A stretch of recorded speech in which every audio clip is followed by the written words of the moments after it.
Buenos días, mi nombre es Jaciel Vivas Páez. Soy estudiante de la Universidad de los Andes en la Facultad de Medicina, primer año, junto con mi compañero Brian Villamizar. Le vamos a hablar sobre lo que fue el procedimiento de disección de región plantar. Los materiales para una disección. Para poder entrar al laboratorio debemos tener en cuenta que es obligatorio el uso de la bata, los guantes y el tapabocas. Y para llevar a cabo una disección debemos utilizar cierta cantidad de instrumentos que nos van a permitir realizar gran parte del trabajo. Básicamente se usan estos instrumentos porque nos permitirá acceder con más comodidad a las zonas donde con los dedos tendríamos una mayor dificultad, bien sea por la distancia o porque sean estructuras muy pequeñas. A grandes rasgos podemos clasificar los instrumentos en función del uso que tienen, como la sonda acanalada, que ha sido diseñada para lacerar tejido conjuntivo. Hay una gran variedad de pinzas, entre ellas la pinza de Kosher, que es corta y dentada, cuya punta es muy recta y su importancia deriva para el uso de cortar y detener hemorragias. La pinza de Maggi, que está especializada para trabajar con catéteres. Su característica es que tiene una punta, lo cual representa como un aro dentado. Las pinzas de PIN son utilizadas en procedimientos quirúrgicos para evitar el daño de los tejidos. En las pinzas de Alice es una pinza alargada y de precisión que se emplea en procedimientos ginecológicos para montar dispositivos intrauterinos. Las pinzas de Duval, que tienen una forma de tijera alargada, tienen una peculiar punta de triángulo y nos facilita agarrar el tejido. Las pinzas de Kelly pues tienen una forma de tijera con una articulación central y sus puntas, una de ellas es recta y la otra es un poquito curva, y esto se utiliza más que todo para las suturas. Los huesos del pie son el número 26, repartidos en 3 grupos y yendo de atrás hacia adelante. Los huesos del tarso son 7 y están dispuestos en 2 filas, y una fila posterior con el astrágalo y el calcáneo forman el tarso posterior, en una fila anterior con el cuboides, el navicular y los cuneiformes medial, intermedio y lateral constituyen el tarso anterior. El astrágalo está interpuesto entre los huesos de la pierna por arriba, el calcáneo por debajo y atrás y el navicular por delante. Es el hueso del pie que está situado más arriba y es el único hueso del tarso que no presenta inserciones musculares. El hueso calcáneo es el más voluminoso de los huesos del tarso. Se aplica al suelo por su parte posterior inferior y se articula arriba con el astrágalo y delante con el cuboides. Luego tenemos el cuboides, que se articula atrás con el calcáneo medialmente, con el navicular y el cuneiforme lateral. Su cara dorsal o superior se halla orientada arriba y lateralmente forman parte del dorso del pie.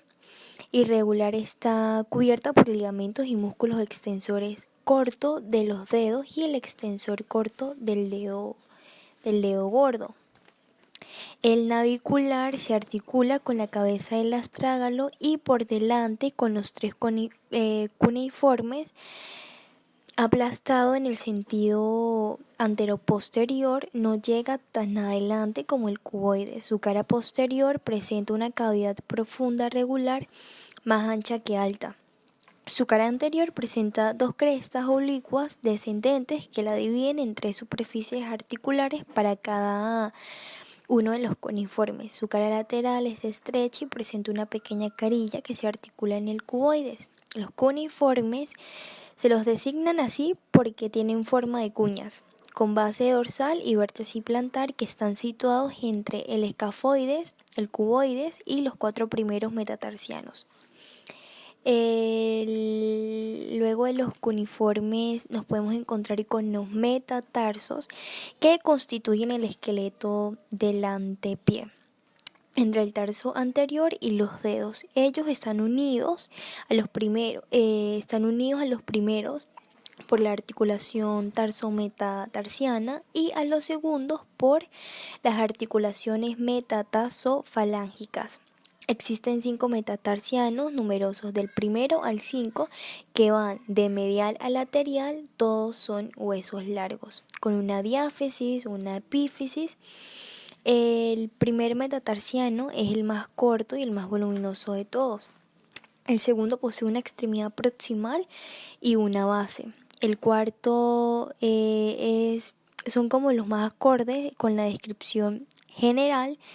Y el metatarsiano número 5 es el más delgado, pero su base tiene 2 carillas articulares, una posterior para el cuboides, una oblicuo hacia arriba y lateralmente, otra medial que se articula con el 4 metatarsiano y su base que está prolongada por una saliente ósea pronunciada. Las falanges de los dedos del pie, que su disposición es semejante a la de los huesos de los dedos de la mano. Cada dedo del pie, excepto el primero, posee 3 falanges: proximal, medial y distal. En el primer plano nos vamos a encontrar con las aponeurosis plantares, que en ellas lo vamos a dividir en 3: internas, media y externa. En la aponeurosis plantar interna, ella representa en la planta del pie la aponeurosis tenar de la palma de la mano. Ella nace por detrás de la tuberosidad interna del calcáneo, donde ella se fija fuertemente. Por delante determina la raíz del dedo gordo y confundiéndose a este nivel con la cinta que la aponeurosis plantar media envía a este dedo. Ella por fuera se continúa con la aponeurosis plantar media y por dentro se continúa asimismo al nivel del borde interno del pie con la aponeurosis dorsal superficial. En sus 2 quintos posteriores, la aponeurosis plantar interna es extremadamente delgada y reducida, ya que tiene una simple tela celulosa que a través de ella podemos ver muy claramente la coloración roja o rosada de los fascículos musculares subyacentes. En su parte posterior se engruesa de modo considerable, gracias a los numerosos fascículos de refuerzos antes descritos que él envía por la mitad anterior del borde interno, la aponeurosis plantar media. Por su cara inferior o superficial, la aponeurosis plantar interna está en relación con la piel, de la que se halla separada por una almohadilla adiposa muy desarrollada, sobre todo hacia la parte de atrás, muy cerca del talón. En su cara superior o profunda cubre el aductor y el flexor corto del dedo gordo, donde estos 2 músculos toman en ella cierto número de inserciones. En la aponeurosis plantar media está situada entre la aponeurosis plantar externa y la aponeurosis plantar interna. Ella adopta la forma de un largo triángulo cuyo vértice está dirigido hacia atrás y se inserta en el calcáneo, cuya base está en relación con el origen de los dedos. Como ella es una especie de ligamento muy grueso y muy resistente de aspecto nacarado, está tendido entre los 2 extremos opuestos de la región plantar. Es más corta que esta región, ya que está determinada y mantiene la configuración abovedada de la cara inferior del pie. Claro, por otra parte, ella impide que los vasos y los nervios subyacentes sean comprimidos en la estación vertical, constituyendo así para estos órganos un poderoso aparato de protección. En la aponeurosis plantar externa podemos darnos cuenta que se inserta por detrás en la tuberosidad externa del calcáneo y se extiende desde allí hasta la raíz del dedo pequeño. Como la aponeurosis plantar interna se continúa por sus 2 bordes, por una parte que es por dentro y con la aponeurosis plantar media, que es por otra parte que es por fuera, con la aponeurosis dorsal superficial. En la mitad posterior, la aponeurosis plantar externa es muy gruesa, muy resistente y de aspecto nacarado. Ella representa a este nivel todos los caracteres de la aponeurosis medial, llegada a la cabeza del quinto metatarsiano que se adelgaza y asimismo forma dos cintas divergentes, una externa que todavía sigue siendo muy gruesa, que ella va a terminar en el lado externo, el dedo pequeño, y otra muy interna, a la vez que es más delgada y más corta, que va a darse por confundida con el borde correspondiente de la aponeurosis plantar media, y entre estas dos cintas la aponeurosis plantar externa es muy delgada, por lo que deja ver la transparencia de los músculos subyacentes. En la primera capa debemos ubicar el músculo flexor corto de los dedos, que se origina en la tuberosidad calcánea, y en la aponeurosis plantar ya se inserta en las falanges medias del segundo al quinto dedo del pie. La función de este músculo flexor corto de los dedos es la flexión del segundo al quinto dedo del pie. Siguiendo el trayecto de los tendones del flexor corto de los dedos hasta su inserción, vamos a retirar la aponeurosis plantar conforme como vayamos avanzando. Tenemos el músculo adductor del dedo gordo, que yace en la cara medial del flexor corto de los dedos, y él se origina en la cara medial de la tuberosidad calcánea, y de la aponeurosis plantar, que se inserta en la cara medial de la base de la falange proximal del dedo. La función de este músculo es la abducción de este dedo. Por medio de la disección, uno sigue el trayecto del tendón hasta su inserción. En el músculo abductor del dedo pequeño se origina en la cara lateral de la tuberosidad calcánea y la aponeurosis plantar. En el tercio distal de esta planta del pie nos vamos a encontrar con los nervios digitales plantares comunes y propios, como lo son las ramas de los nervios plantares medial y lateral. Los nervios digitales plantares comunes y propios que yacen entre los tendones identificados en pasos anteriores. La celda interna consta de dos músculos, que es el adductor del dedo gordo y el flexor corto del dedo gordo. El adductor del dedo gordo está formado por dos porciones. La mayor parte de los anatomistas lo describen como dos músculos distintos. El músculo adductor del dedo gordo es el más superficial y también el más largo en el grupo interno, que él se extiende desde el calcáneo a la primera falange del dedo gordo. Sus inserciones él se inserta por atrás en la tuberosidad posterior interna del calcáneo, en la parte inferior y anterior del ligamento anular interno del tarso, y en la cara profunda de la aponeurosis plantar también se inserta en el tabique fibroso que lo separa hacia afuera del flexor corto común de los dedos. Él está relacionado Su cara superficial está en relación con la aponeurosis y la piel en toda su extensión, y su cara profunda cubre primeramente los tres tendones, los vasos y los nervios que salen del canal del calcáneo interno. Su inervación, él está inervado por un ramo emanado del plantar interno y un ramo del tibial posterior. Este músculo tiene como acción doblar el dedo gordo sobre el metatarso. El flexor corto del dedo gordo está situado por debajo del anterior, pero es mucho más corto que él. Él se inserta por detrás por medio de dos lengüetas tendinosas. Se inserta en la cara inferior del escafoides y del tercer cuneiforme. En el tendón terminal del tibial posterior, en la cual se inserta como en el tubérculo del escafoides. Él está relacionado con el flexor corto. Su cara tiene dos bordes y su cara superficial está en relación con el músculo adductor del dedo gordo, el cual la cubre en gran parte, con el tendón del flexor largo del mismo dedo, que corre por entre sus dos porciones como por un canal, y su cara profunda cubre el primer metatarsiano y el tendón del peroneo lateral largo. Su borde interno está en relación con el aductor y su borde externo con la porción oblicua del aductor. Su inervación, el modo de inervación del flexor corto del dedo gordo es exactamente el del flexor corto del pulgar.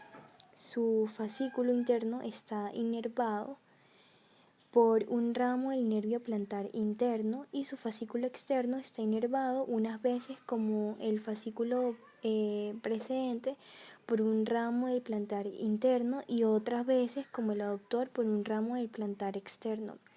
Su acción es que el flexor corto dobla directamente el dedo gordo sobre el primer metatarsiano. En la media nos vamos a encontrar con el flexor corto plantar. Este músculo ocupa el primer plano de la región plantar media. Él se inserta por atrás en la tuberosidad interna del calcáneo, en la cara profunda de la aponeurosis plantar, en una extensión de 3 a 4 centímetros. En los tabiques fibrosos que los separan de los músculos vecinos, como lo es el aductor del dedo gordo y el aductor del dedo pequeño.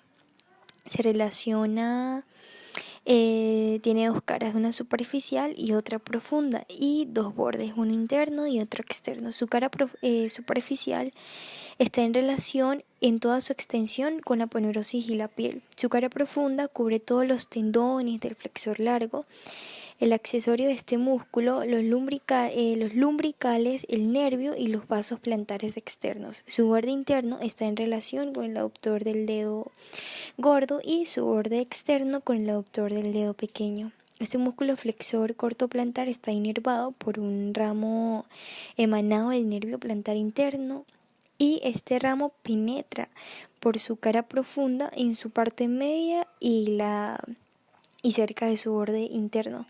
Tiene como acción de el flexor corto plantar dobla la segunda falange de los 4 últimos dedos sobre la primera y está sobre los metatarsianos.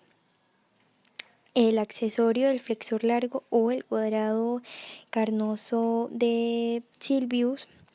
El accesorio del flexor largo se designa también con el monombre de cuadrado carnosio de Sylvius, que es la cara cuadrata. Él es un músculo aplanado y cuadrilátero situado profundamente en la parte posterior de la región plantar media. Él se inserta. El accesorio se compone de dos fascículos. Se inserta en el fascículo externo tomando origen cerca de la tuberosidad externa y en la cara inferior del calcáneo, a veces en el ligamento calcáneo-cuboideo.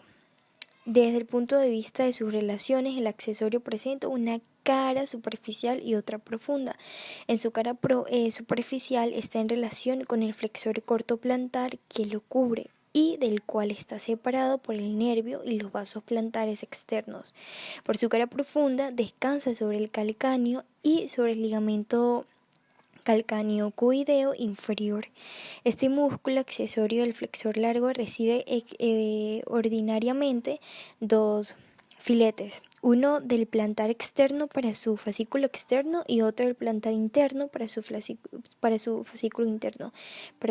Como su nombre lo indica, este músculo es un auxiliar del flexor largo y concurre a la flexión de los 4 últimos dedos sobre el metatarso, que además de esta razón